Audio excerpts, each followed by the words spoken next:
Hello, everyone. Happy Sunday. Welcome to Kiki and Kibitz. It's me, Mary, and I am here with my Sunday afternoon shenanigans. Love During Lockup, season 5, episode 3. Okay, don't need a third episode. I don't care if it's numbered episode 54 or whatever the hell. Cruel Intentions. Now, this particular episode, I was kind of like, eh. I honestly fell asleep in the middle of it the first time around. I had to watch it a couple of times. So I would give this episode a solid C. The women this season are getting on my last nerves. And Sam, mm, okay, let's hop right into this. I hope everyone has had a good weekend so far. And here we go. Tia and Rob. Now, last week, Tia was fighting with Rob over where he was staying. She's pissed off because she feels like she's getting one story from Rob's sister and her cousin. Okay. As we learned in the first episode, Tia's cousin is married to Rob's sister. So she believes that her cousin wouldn't stray her wrong. I question that loyalty, and I'm going to get into that in a second. Hi, Deirdre. Thank you for joining me. So, Tia invites Rob's sister and her cousin over for a glass of wine, and she wants to get to the bottom of this. She wants to know what is up with Rob's living situation when he gets out of prison. Who is he going to be living with? Who's going to be there? Where? What? When? How long? She wants all of her questions answered. She has a list of them. Rob calls and she asks him, first of all, give me a solid number. How long do you think you're going to be in this apartment before you move in with me in Long Island? And he's like, 3 to 6 months. Hi, Philly Fox. Thank you so much for the super chat. Happy New Year to you too and your family. Thank you. And a happy New Year to all of my followers and subscribers. I love you guys so much. So he's like 3 to 6 months. She's like, okay. So now her cousin, Tia's cousin, wasn't aware that Tia has a problem with the living situation. Tia has jealousy issues from sea to shining sea. And that is all because of her past relationships. She doesn't trust anyone as far as she could fucking throw them. Okay. Now, Tia's cousin was like, I didn't realize since, you had an issue with all this. Hi, Linda. Yeah, I know. Haven't I? So, um, Tia's like, yeah, I don't like this situation. Like, what is going on? It turns out that the woman that owns the apartment will be subleasing her apartment to Rob while she takes care of her mother in Harlem. Now, Tia's like, that wasn't what your sister told me. Your sister told me that it was Rel's apartment and Rel and his girl Evelyn were going to be there. And now you're telling me that Rel doesn't stay there at all. Evelyn's going to be staying with her mother. Like, what's up? Rob's sister's like, listen, that was the last thing I heard from mom. Okay, like, don't put me in the middle of this. I'm just relaying messages from what I understand. Rob was like, well, there might have been a miscommunication, blah, blah, blah. Rob's sister is like, listen, if there isn't any trust in this relationship, there's not going to be a relationship. Tia needs to get over her trust issues. I just want to say, when it comes to Tia feeling like that Rob's sister and her wife, who was Tia's cousin, won't lie to her. They won't lie straight to her face, but they may keep things from her. Listen, Tia, honey, I hate to tell you, but when it comes to loyalty, you're kind of down on the family tree ladder in this case, because your cousin is going to automatically defend her wife, who is going to automatically defend her brother. Now, I know this is your cousin and everything, but this is her wife and her wife's family.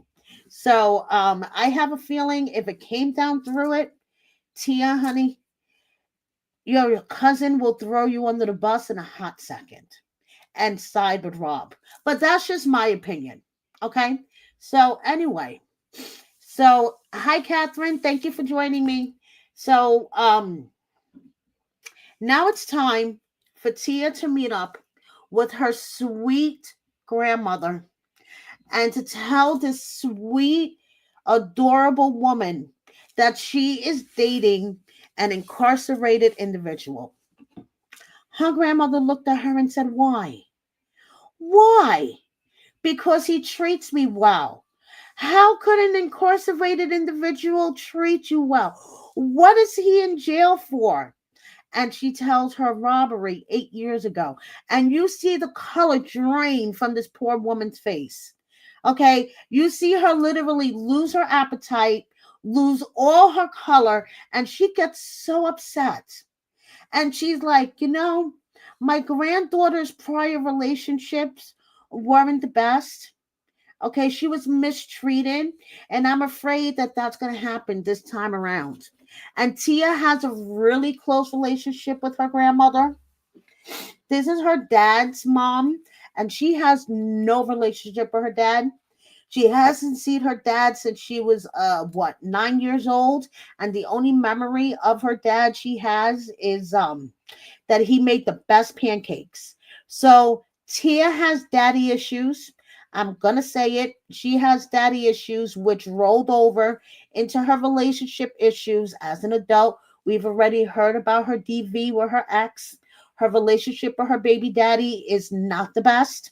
So, yeah, Tia has not had the best streak in relationships, and her poor grandmother, I feel bad for her because now her grandmother's going to worry. Her grandmother is going to worry. So now moving on to these fools. We have Kate, Hunter, and Kaylee. Kate is talking to her mom. Okay. Her mom's like, how's this whole situation with Hunter? And she explains to her mom how Hunter, got himself into a little situation with the woman that he's been writing a prisoner with, the website that Kate set him up with. Yeah. Well, she feels like that maybe Hunter is working a little too hard at his hustle and selling, too much of a fantasy to these women, because she found out that it wasn't only one woman in particular that was exposing herself to him.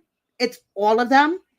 So this whole situationship that Kate signed him up for in the first place because she couldn't afford to support her man while he did his bid. So hey, why not have him take advantage and scam other women while he's in prison? Sure, Kate, you had a clear conscience when you signed him up for this. But now that this is all exploding in your face, you're like, oh my goodness, I don't like this. I don't understand. Why doesn't he just cut them all off? Because he's getting shoes and other shit from from the money that he's getting from these women. Like, are you fucking kidding me? So now Kaylee and her bestie, who we see here, are in the sex shop because Kaylee is going to buy herself a new toy, which closely resembles Hunter. I almost drew up in my mouth. For their next sexy date time. So a Hunter doesn't give a shit that he got into trouble for, being exposed to and sexual activity on a video visit, because he's going to do it again with Kaylee. Kaylee's going out to buy a toy for it. So Kaylee tells her friend Ava that now she's a fiance, and her friend thinks that she's fucking insane. Her friend is like, what is wrong with you? You have never met him in like the physical world, and now you're going to marry him? So he calls, and she's telling him that, she's in the sex shop and she's buying the toy and whatever. And he's like, honey, Those $200 that you sent me, I kind of used them on shoes. So I have nothing, I have no money for food. And she's like, what? Who the fuck told you to buy shoes, big boy? So I guess you're going to eat those shoes because I don't have any money to send you.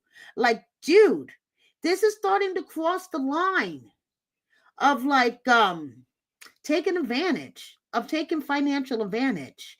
So he's like, I'm sorry, I know, but I just needed these shoes and blah, blah, blah, blah, blah. Her friend is like, yeah, step it up, buddy. You really need to step this shit up. So Kaylee doesn't think that Hunter is taking financial advantage of her, but he crossed the line. Okay, girl, you keep being delusional. So Hunter, for himself, insists that he's not using her for financial gain. Okay. So he calls her and he's like, why are you so mad? And she's like, are you kidding me? I sent you $200.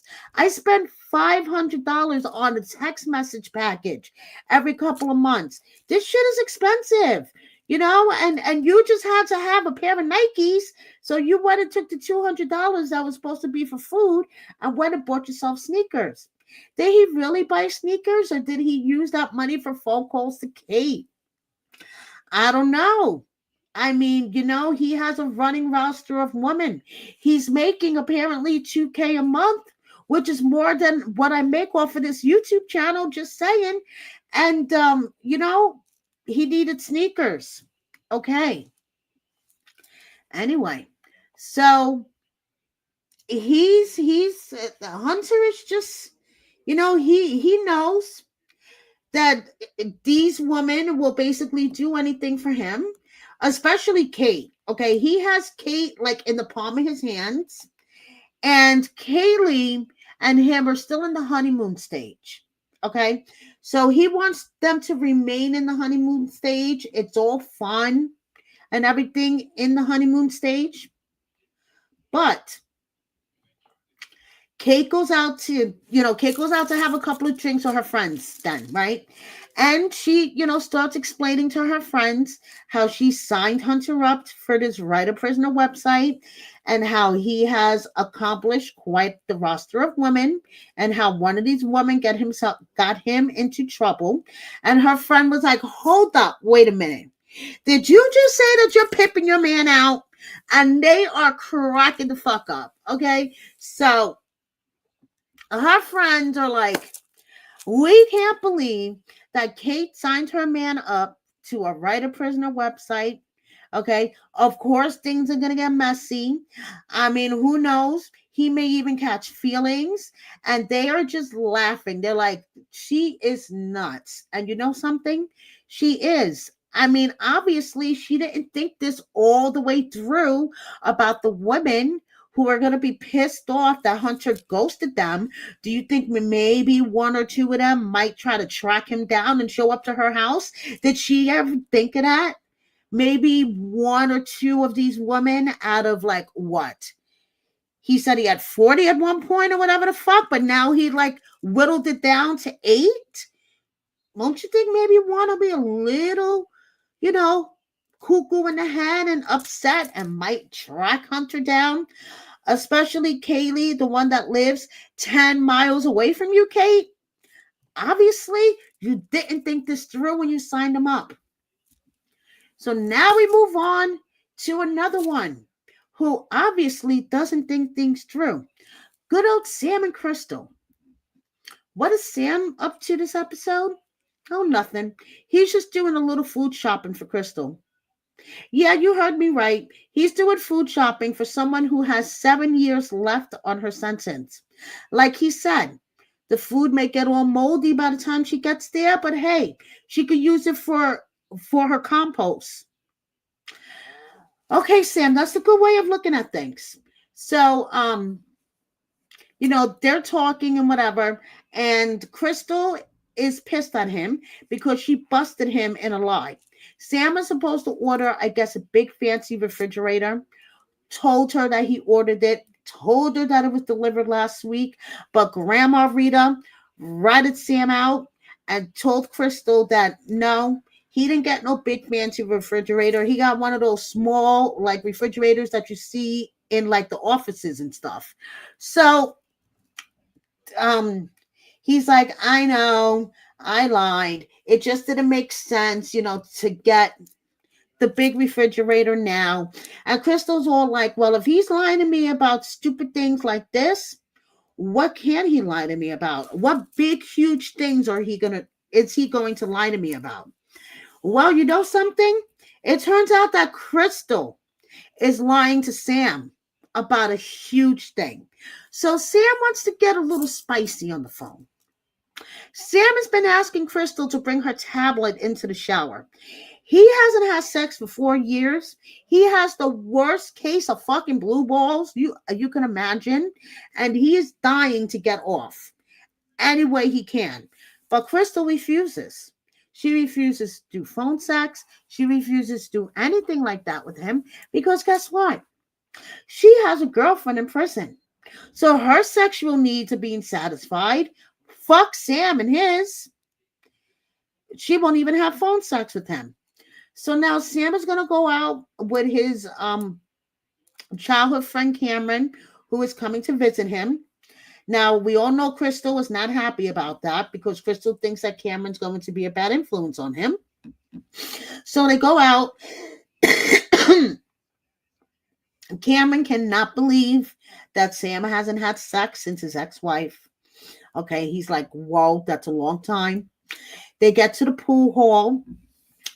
Crystal calls Sam just to check in. And Sam has been slacking in the money department, apparently. She has to remind him to send her money. And Crystal's another one with the shoes. She has to have the best shoes. She has to have better shoes than the other bitches there.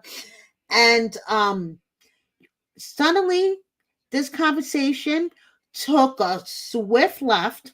She got mad at him. She was like, oh, if you're going to make a big issue about not having phone sex and not having sex is your issue, then go find someone to have sex with, and hangs up on him. And Sam is like, this is the worst when she does shit like this because I can't call her back. I can't send her a text. I can't do anything. I just have to wait for her to call me. And it's like psychological torture. But she has him by the balls, and he knows it, and we all know it. So, moving on, we have Jamaica and Donnie. Jamaica girl. Whew. Okay, did I mention how much I love her little boys? I love her little boys. They are precious. The shit that comes out of their mouths, their facial expressions. I love her little boys. Jamaica is going off to like a sports video game complex thing. She knows no one in Ohio. She just moved there, knows no one, uprooted her whole life. She's going to hang out with Donnie's sister, which here we go again when it comes to family loyalty. Who do you think Donnie's sister is going to be loyal to? Her brother or this chick that she basically just met, like she said, uprooted her whole life to come and be with her brother without really knowing him. Okay, she's only visited him in prison once. Donnie may or may not be going to the hole. I mean, I don't understand how he was able to call her to tell her that he might be going to the hole, because from all the years of watching the show and all the other jail shows that I watch, the inmate usually does not have a chance to call a loved one and say, listen, I'm about to go to the hole. They get thrown in the hole, and usually someone else reaches out to the loved one. Another inmate, a girlfriend of another inmate reaches out to the loved one to let them know that so-and-so is in the hole. In this case, Donnie was able to call and let her know. Okay. And his sister is just like, I don't know. My brother could be playing her. She doesn't really know him. And this whole thing is crazy. Now, We don't know why Donnie may or may not be going to the hole. He claims that he doesn't know why.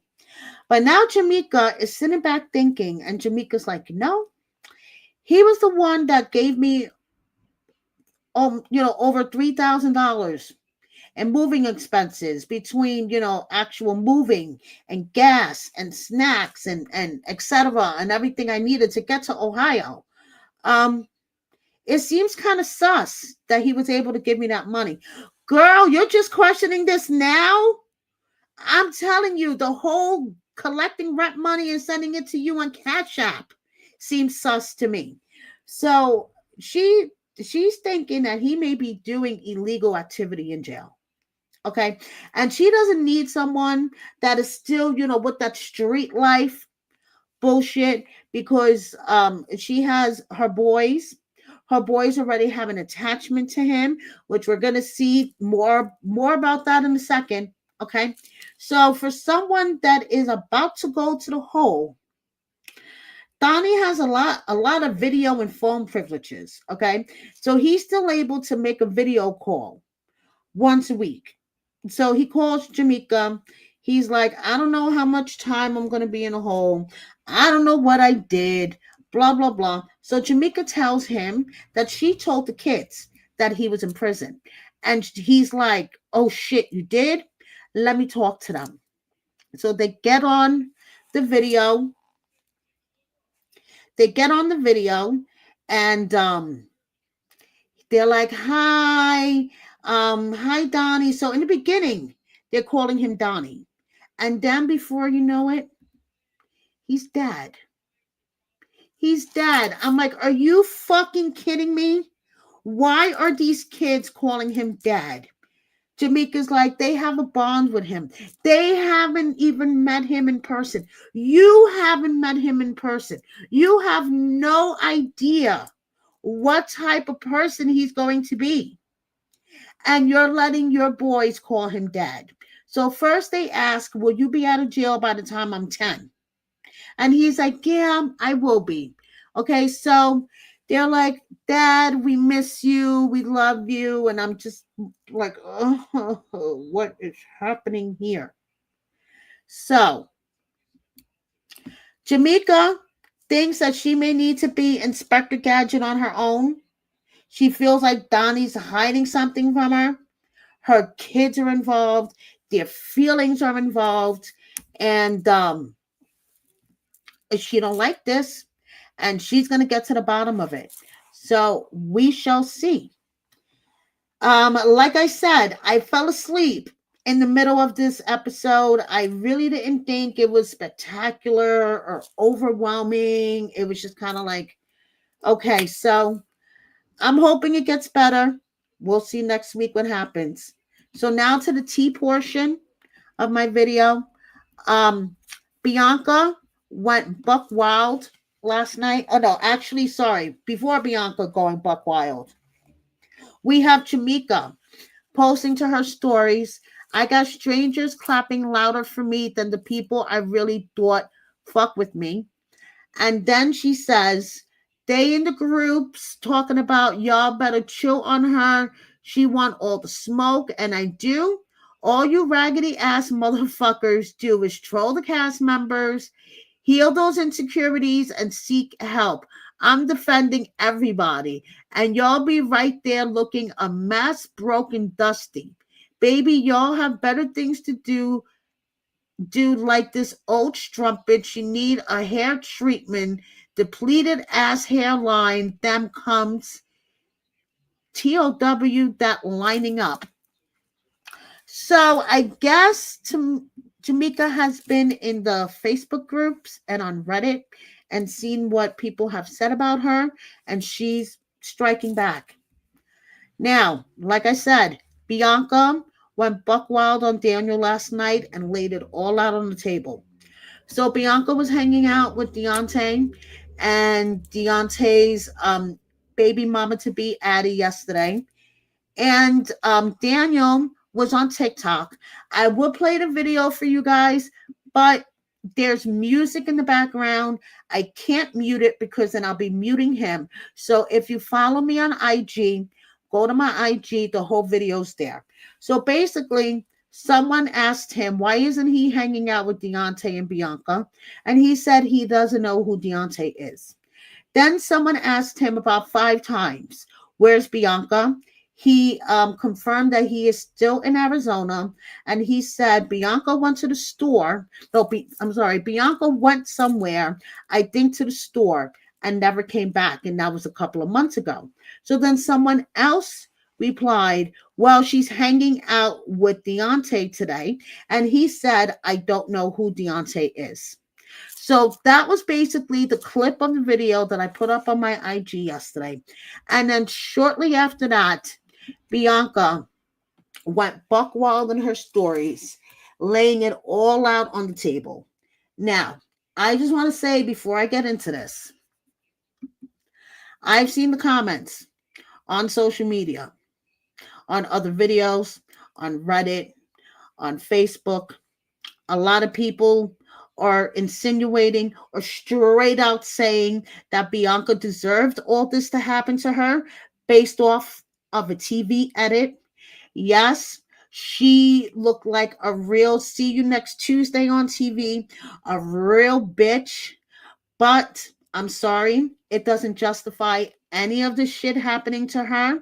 And if you think that she deserved this shit to happen to her based off of a TV edit, then maybe you should hit the unsubscribe button now.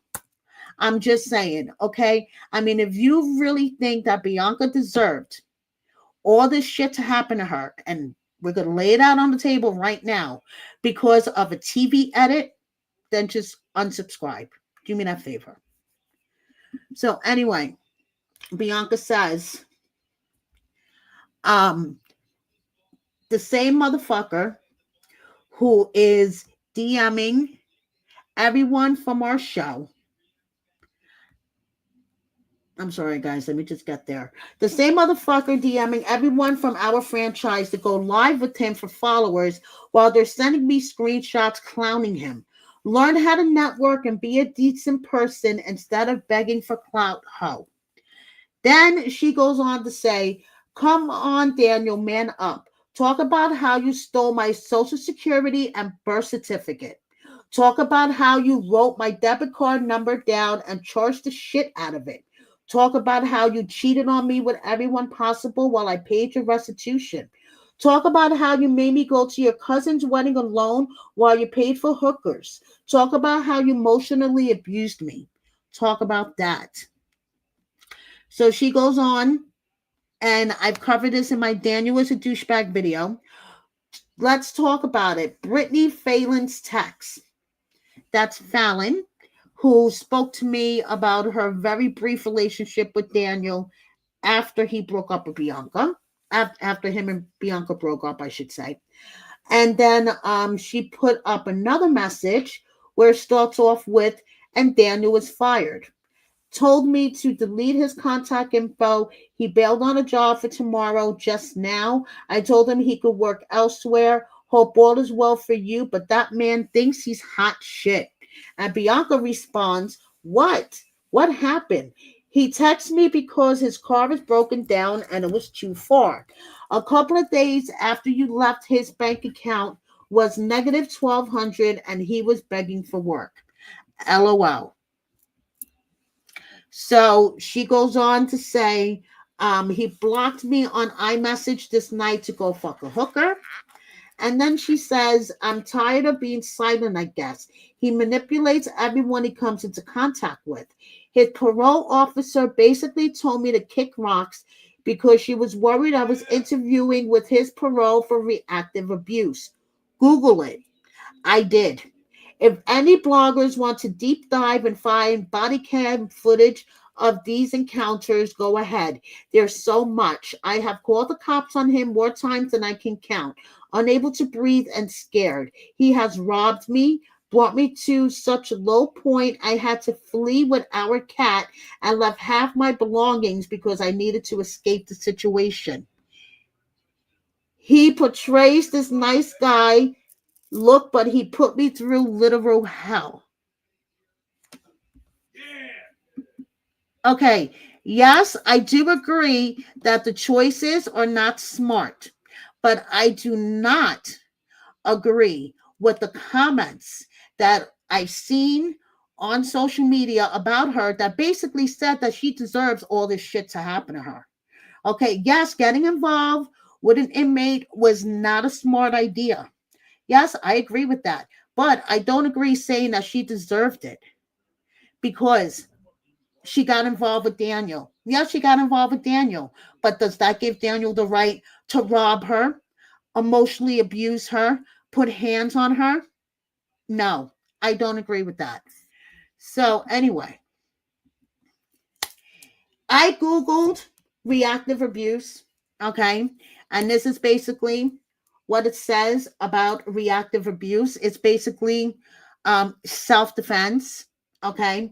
And it says recognizing the signs of reactive abuse and it includes uncharacteristic behavior, provocation, self defense, confusion, guilt, doubt, and fear. So, that's what Bianca is referring to when it comes to reactive abuse. Um, then Bianca posted this graphic photo, a past relationship, and Daniel, knowing this, continued to do what he did to her. I mean, I'm not saying Bianca's innocent as well. She made some horrible choices, okay, but she didn't deserve to be robbed, emotionally abused, and had to basically run with the cat and, just to get away from him. So it's an end of an era for her. Okay. She finished filming for her next and last season of Life After Lockup. And Daniel is still riding the train. Okay. He's starting his OnlyFans. So if anyone's interested, Daniel's starting an OnlyFans. So anyway, moving on. Arthur, okay, is still doing an answering question sesh on the gram. Okay. He has lots of time on his hand nowadays. So someone asked him, what happened to you and Hope? And he said, crashed and burned. No, you allegedly shot her in the ass 3 times. Don't know why the charges were dropped. I guess Hope, decided to drop the charges for whatever reason.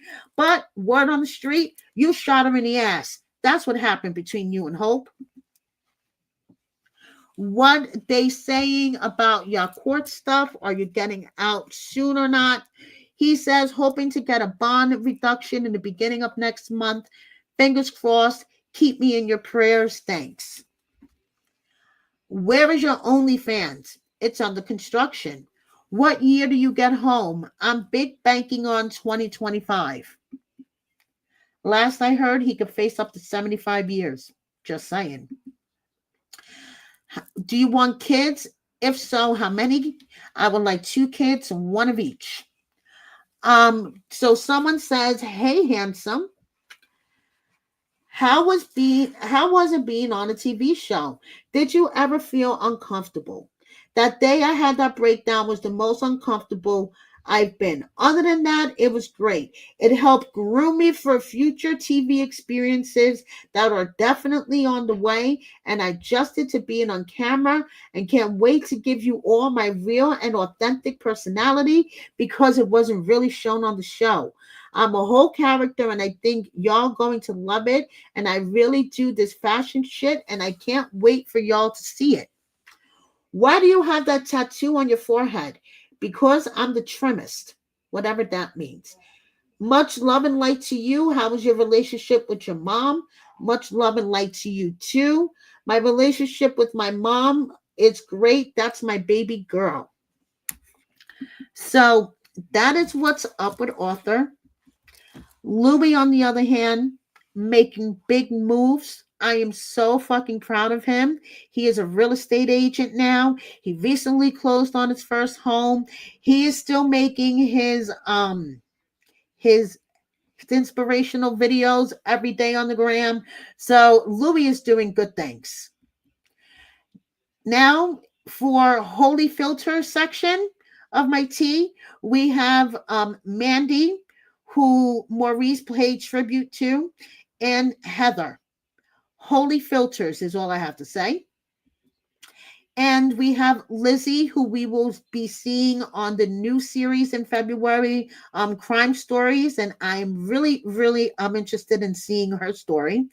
We have Cam and Amaris's baby Charlie, and Mike's daughter Melody, Justine's stepdaughter, Mike's biological daughter Melody, celebrated her 18th birthday, and her aunt, Mike's sister Anne, gives her a bunch of advice, which is actually really good advice. Okay, you're 18, Melody. This is the beginning of your life, and just live it to the fullest. So I actually want to thank Arthur for giving me inspiration for my next video. I'm going to do an update on all the arrests that occurred in 2024 and the status of their court dates and what's going on. So look out for that soon. I mean, there was a lot in 2024. I was going back. I mean, not only do we have Arthur, we have Forehead Michael getting arrested recently in Miami for cocaine possession. We even have Earl Chance, who was arrested on December 28th of 2023. So technically we have one from last year. I'm going to let you guys know what's up with that. Dylan, who was arrested on January 1st of this year. I want to give you an update on that. So stay tuned, guys. I'm actively working on that video. And that is basically it for this episode of Love During Lockup. Thank you, everyone, for joining me in the chat. Thank you, everyone who watches me on the replay. Thank you for all your support. Happy New Year. And I'll see you guys soon. Bye, everyone.